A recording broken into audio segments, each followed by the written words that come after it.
Hi, today we're gonna talk about a problem where there is no SSD when installing new Windows, but you can see the SSD showing up in BIOS. For example, you want to upgrade your SSD and you're facing this problem.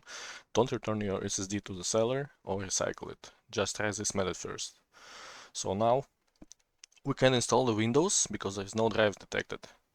We need to install the special drivers. How are we gonna do this? We need to load drivers, browse. I put my drivers right in root of USB stick. So we just go in here. It's okay. And we can see what it found. Let's install it.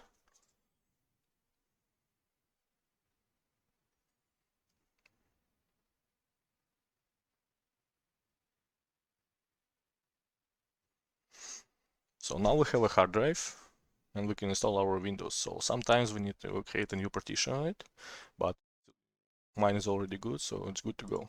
So now we can install Windows on it. Now I will show you how to get these drivers. Just Google VMD drivers and that will pop up. So before you could go just straight to Intel website and download the zip file with all the files you need.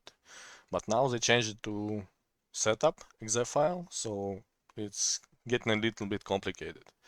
For this video, I got these drivers from Reddit. So the guy with the nickname JerryBoy96, thank you buddy.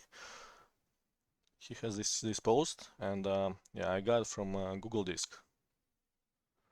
So for the day this video is made, there is no viruses or suspicious software was found here, so it was safe. So I don't know what's gonna be later, but for today it's all good. You can go download. You just can download this folder if you need, if you want.